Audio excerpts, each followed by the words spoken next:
Okay, so this is going to be a real short video on the stress response, and we're not going to go over everything about the stress response, but just the aspect of it that I see that is most easily addressed, can be most easily addressed by just learning a few tools and understanding what's going on.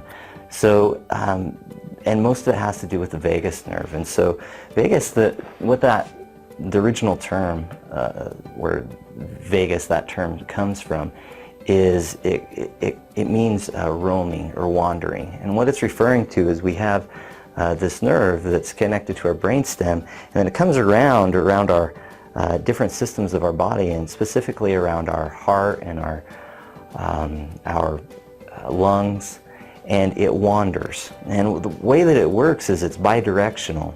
And so this nerve, it collects information from what's going on, and it also sends information from the brain as well. So information is coming from these other systems, like our lungs and our heart and our environment, being sent to the brain. And that comprises about 80% of the information that is sent through that nerve. The other 20% is sent from the brain to the body to help us to be able to respond. Now, what does that have to do with anxiety and the stress response in general? Well, the first thing that you need to think about is, and sometimes you might need to get yourself quiet to really cue into what I'm talking about here, but if you get anxious,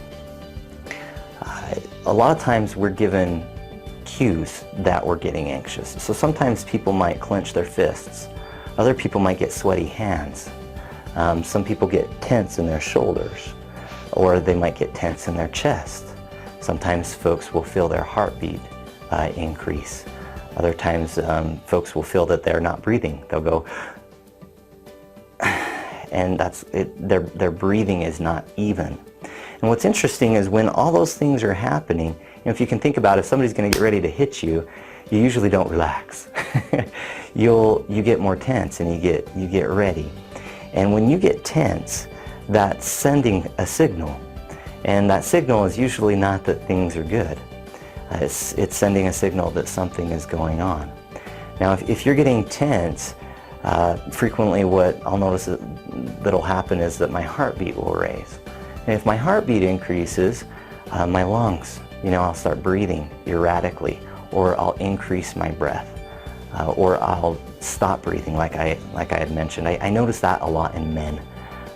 They'll, that's kind of how maybe it's just in my family, but I've noticed that a lot. And so when you hold your breath, what happens is your heartbeat actually increases. It doesn't decrease.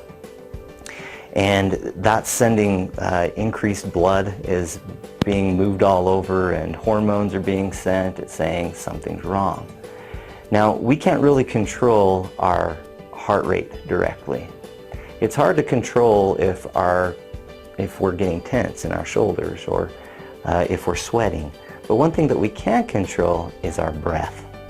And so our breath is a huge tool that we can use to be able to slow this process down.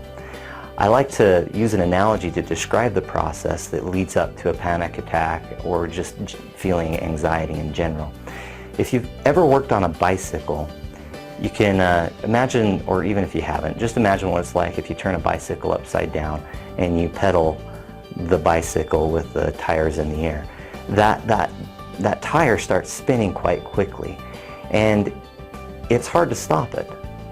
So you can put your hand in there, and that's going to hurt.